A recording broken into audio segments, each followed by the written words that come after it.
በስመ አብ ወወልድ ወመንፈስ ቅዱስ አሐዱ አምላክ አሜን። በሀገር ውስጥና በውጭ ሀገር የምትኖሩ የኢትዮጵያ ኦርቶዶክስ ተዋሕዶ ቤተክርስቲያን ልጆች፣ የእግዚአብሔር ቤተሰቦች እንዲሁም የቅዱሳን መላእክት ወዳጆች እንደምን ሰነበታችሁ? ዛሬ ሐምሌ 19 ቀን ነው። ቤተክርስቲያናችን የታላቁ ሊቀ መላእክት የቅዱስ ገብርኤልን ዓመታዊ የክብረ በዓል መታሰቢያ በታላቅ ድምቀት ታከብራለች። ይህ ቀን ሰማይና ምድር በአንድነት እግዚአብሔርን የሚያመሰግኑበት፣ የእግዚአብሔር ድንቅ ጥበብና ኃይል በግልጽ የታየበት ታላቅ ዕለት ነው። ለመሆኑ በሐምሌ 19 ቀን በታሪክ ምን ተከሰተ? የ3 ዓመቱ ሕፃን ቅዱስ ቂርቆስና እናቱ ቅድስት ኢየሉጣ 14 ክንድ ያህል ከፍ ብሎ ወደ ላይ በሚዘል በባሩድ በሙጫና በብረት በተዘጋጀ ፈላጋን ውስጥ ተጥለው እንዴት ሊድኑ ቻሉ? ሊቀ መላእክት ቅዱስ ገብርኤል ከሰማይ ወርዶ እሳቱን እንደ በረዶ ያቀዘቀዘው እንዴት ነበር? በዛሬው ሰፊና ጥልቅ ትንተናችን በቤተ ክርስቲያናችን ታላላቅ መጻሕፍት በስንክሳር በድርሳነ ገብርኤልና በገድለ ቂርቆስ ላይ ተመስርተን ይህንን አስደናቂ ታሪክ በዝርዝር እንመለከታለን። እስከ ቪዲዮ ፍጻሜ ድረስ አብራችሁን ቆዩ። ታሪኩ የሚጀምረው በክርስቲያኖች ላይ ታላቅ መከራና ስደት በጸናበት በዘመነ ሰማዕታት ነው። በዚያ ዘመን የነበሩ ከሃዲያን ነገሥታትና መኳንንት የክርስቶስን ስም የሚጠሩትን ሁሉ ያሰቃዩ ይገድሉም ነበር። በዚህ ምክንያት በርካታ ክርስቲያኖች ሰማዕትነትን ሲቀበሉ፣ ሌሎች ደግሞ እምነታቸውን ይዘው ከአገር ወደ አገር ይሰደዱ ነበር። ከነዚህ ሰማዕታት መካከል ቅድስት ኢየሉጣ ትገኝበታለች። ቅድስት ኢየሉጣ የ3 ዓመት ሕፃን ልጅ የነበረውን ቅዱስ ቂርቆስን ይዛ ከስደት ቦታ ወደ ሌላ ቦታ ሸሸች። ነገር ግን አምላካዊ ፈቃድ ሌላ ነበርና ከስደቱ ቦታ ያመለጠችውን መኮንን በእስክንድርያ አገኘችው። መኮንኑም አስይዞ ወደ እርሱ አስመጣትና ስለ አምልኮቷ ጠየቃት። ቅድስት ኢየሉጣም መንፈስ ቅዱስ ባደረባት ጥበብ እንዲህ አለችው፣ መኮንን ሆይ እኔ የምናገረውን ተው፣ ይልቁንም ዕድሜው 3 ዓመት የሆነውን ይህንን ሕፃን ጠይቀው። ያንተን አማልክት ማምለክ መልካም እንደሆነ ወይም እንዳልሆነ እርሱ ያስረዳ። መኮንኑም በሕፃኑ ድምፅና ንግግር ለመጫወት በማሰብ ጭፍሮቹን ልኮ ሕፃኑን ቅዱስ ቂርቆስን አስመጣው። ሕፃኑም ሲመጣ ፊቱ እንደ መላእክት የሚያበራና በደስታ የተሞላ ነበር። መኮንኑም አንተ ደስተኛ ሕፃን ሆይ እንዴት ነህ ብሎ ጠየቀው። መንፈስ ቅዱስ ያደረበት ሕፃኑ ቅዱስ ቂርቆስ ግን ሳይፈራና ሳይደናገጥ እንዲህ ሲል መለሰለት፣ አዎ ለኔ ደስታና ተስፋ ተጠብቆልኛል፣ ላንተ ግን ሐዘን፣ ለቅሶና ጥርስ ማፋጨት ነው። መጽሐፍ ለኃጥአንና ለዝንጉዎች ሰላምና ተድላ የላቸውም ብሏልና። ይህ የ3 ዓመት ሕፃን ገና አፉ ሳይፈታ እግዚአብሔር በሰጠው ኃይልና መንፈሳዊ ጥበብ በዚያ ያሉትን ሁሉ እስኪያደነጋጣቸው ድረስ መኮንኑን፣ ንጉሡን እና የማይናገሩትን ጣዖታት ረገማቸው። መኮንኑ በሕፃኑ ንግግር እጅግ አፈረ፣ ተቆጣ። በመሆኑም ታላላቅ ሰዎች እንኳን ሊቋቋሙት የማይችሉትን ታላቅና አስጨናቂ ስቃይ በሕፃኑና በእናቱ ላይ ማድረስ ጀመረ። ነገር ግን እግዚአብሔር አምላክ ያለ ምንም ጉዳት ያነሳቸው ነበር። ይህንን ያዩ በርካታ አሕዛብ በጌታችን በኢየሱስ ክርስቶስ አምነው በሰማዕትነት አረፉ። መኮንኑ በቁጣ ተሞልቶ ታላቅ ጥፋት ለማድረስ አሰበ።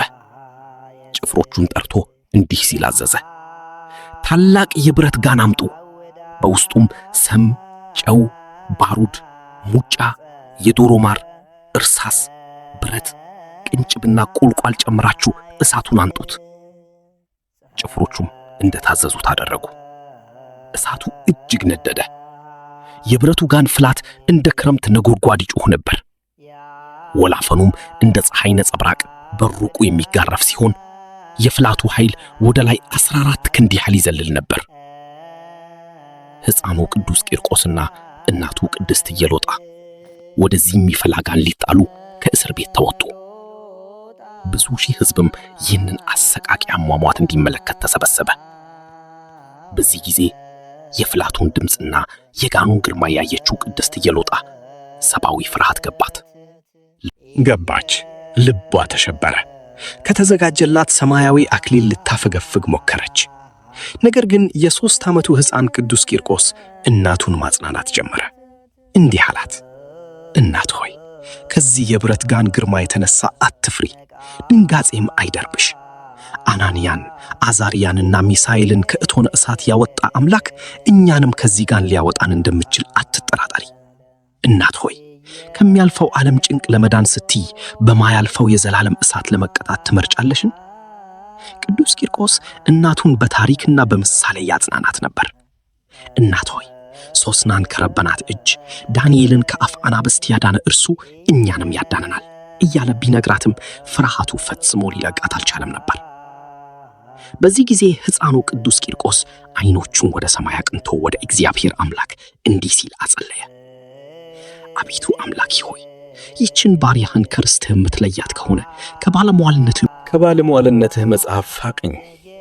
አቤቱ አዝመራውን አቃጥለህ ፍሬውን ልትባርክ ትወዳለህን? እንጨቱን ቁርጣችሁ አድዱት፣ ቅጠሉን ግን ጠብቁት ብለህ ልታዝ መለኮታዊ ባህሪ አይደለም። እንጨቱንም ቅጠሉንም በአንድ ጠብቁት ብለህ ታዛለህ እንጂ። አቤቱ ዲያብሎስ ከባለስልጣኑ ይልቅ እኔ በረታው ብሎ እንዳይመካ ለእናቴ ጽኑ የሆነ የኃይል መንፈስ ቅዱስን ጽናት ስጣት። ይህ ድንቅ መለኮታዊ ጸሎት እንደተጠናቀቀ ዲያብሎስ ከቅድስት ኢሎጥ አጠገብ ብን ብሎ ጠፋ። መንፈስ ቅዱስም በሷ ላይ አደረባት። ሰማያዊ መንግሥትንም በዓይነ ሥጋ እንድታይ ተደረገች። ፍርሃቷ ሙሉ በሙሉ ተወገደ። ቅድስት ኢሎጥም እንዲህ አለች፣ ልጄ ሆይ በሰማያዊ መንግሥት አባት የሆንከኝ ልጄ፣ ጌታ ኃይልን ሰጥቶኛልና የሚጠብቀንን ገድል ፈጽመን ድል እንንሳ። እነሆ በብረት ጋን ውስጥ የሚነደውን እሳት በለምለም ምንጭ ላይ እንደሚወርድ ጥል ሆኖ አይቼዋለሁና መኮንኑና ጭፍሮቹ ሕፃኑን ቅዱስ ቂርቆስንና እናቱን ቅድስት ኢሎጥን በዚያ በሚፈላና በሚንተከተክ የብረት ጋን ውስጥ ጨመሯቸው። በዚያች አስጨናቂ ሰዓት የእግዚአብሔር ባለሟል ታማኙና ፈጣኑ ሊቀ መላእክት ቅዱስ ገብርኤል ከሰማያት በታላቅ ብርሃን ወረደ። ሊቀ መላእክት ቅዱስ ገብርኤል በትዕምረተ መስቀል ጋኑንና እሳቱን ባረከው። ያ የሚያስፈራ 14 ክንድ ያህል ወደ ላይ የሚዘል የብረት ጋን ፍላት ወዲያውኑ እንደ በረዶ ቀዘቀዘ። ማቃጠሉና መፍላቱ ጸጥ አለ። ቅዱስ ቂርቆስና ቅድስት ኢየሉጣ ከእግር ጥፍራቸው እስከ ራስ ጠጉራቸው ምንም ሳይነኳቸው ፊታቸው እንደ ፀሐይ ያበራ ከጋኑ ውስጥ በደህና ወጡ። ሕዝቡም ይህንን ታላቅ ታምር ባዩ ጊዜ በአንድ ድምፅ የቂርቆስና የኢየሉጣ አምላክ ታላቅ ነው እያሉ እግዚአብሔርን አመሰገኑ። ቅዱስ ገብርኤልንም አከበሩት። መጽሐፈ ስንክሳር እንደሚነግረን ቅዱስ ገብርኤል በወጣቶችና በሰማዕታት ላይ የሚነደውን እሳት ማቀዝቀዝ ልዩ ተግባሩ ነው። በባቢሎን እቶን እሳት ውስጥ የተጣሉትን 3 ደቂቅን አናንያን፣ አዛርያን፣ ሚሳኤልን ያዳናቸው ቅዱስ ገብርኤል በሐምሌ 19 ቀን ደግሞ ሕፃኑን ቂርቆስንና እናቱን ኢየሉጣን ከጋን ፍላት አድኗቸዋል። ከዚህ ታላቅ ተአምር በኋላም ጨካኙ መኮንን አልተመለሰም። 14 የሾሉ የብረት ችንካሮችን አምጥተው 7ቱን በእናቱ አካል 7ቱን ደግሞ በሕፃኑ አካል 2ቱን በጆሮዎቹ 2ቱን በዓይኖቹ 2ቱን በአፍንጫዎቹ 1ዱን በልቡ እንዲቸነክሯቸው አዘዘ። ነገር ግን አሁንም ሊቀ መላእክት ቅዱስ ገብርኤል መጥቶ ፈወሳቸው። በመጨረሻም ጥር 15 ቀን ቅዱሳኑ ተጋድሏቸውን በሰይፍ ተመተው በሰማዕትነት ፈጸሙ። ሰማዕትነታቸውን ከመቀበላቸው በፊት ጌታችንና መድኃኒታችን ኢየሱስ ክርስቶስ ለሕፃኑ ቅዱስ ቂርቆስ ተገልጦ ታላቅ ቃል ኪዳን ሰጠው። ስምህን የጠራውን መታሰቢያህን ያደረገውን በስምህ ቤተ ክርስቲያን ያነጸውንና ለነዳያን የመጸውተውን ሁሉ እምርልሃለሁ፣ ሥጋህም በምድር ላይ አይበሰብስም ብሎ ቃል ኪዳን ገባለት። የተወደዳችሁና የተከበራችሁ አባቶቻችን፣ እናቶቻችን፣ ወንድሞቻችንና እህቶቻችን የሐምሌ 19 በዓል የምንማርበት ታላቅ መንፈሳዊ ትምህርት አለው። 1. የእምነት ጽናት። የ3 ዓመቱ ሕፃን ቅዱስ ቂርቆስ በዓለም ላይ ባሉ ነገሥታት ፊት ሳይፈራ እውነትን መሰከረ። እኛም በሕይወታችን በሚገጥሙን ፈተናዎች ሁሉ በእምነታችን መጽናት እንዳለብን ያሳየናል። 2. የቅዱሳን መላእክት ተራዳኢነት። ቅዱስ ገብርኤል በፈተናችንና በጭንቃችን ጊዜ ከጎናችን አይለይም። በባቢሎን እቶን እሳት በፈላው የብረት ጋን ውስጥ የተገኘው መልአክ ዛሬም በሕይወታችን እሳት ውስጥ ይደርስልናል። ስለሆነም የዚህ የታላቁ ሊቀ መላእክት የቅዱስ ገብርኤል የሕፃኑ ቅዱስ ቂርቆስና የቅድስት ኢየሉጣ ረድኤት በረከትና አማላጅነት ከሁላችን ጋር ይሁን። መልካም የቅዱስ ገብርኤል ዓመታዊ ክብረ በዓል ይሁንላችሁ። ቪዲዮውን ከወደዳችሁት ላይክ ማድረጋችሁን፣ ለሌሎች እንዲደርስ ሼር ማድረጋችሁንና ቻናላችንን ሰብስክራይብ በማድረግ የደወል ምልክቷን መንካታችሁን አትርሱ።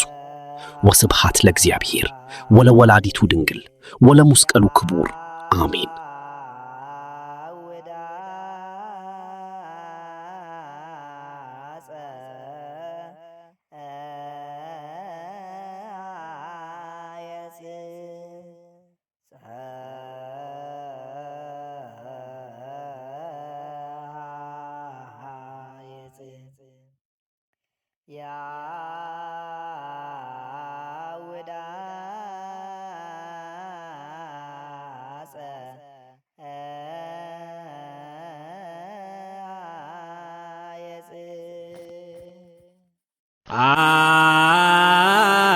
አመ ይሳ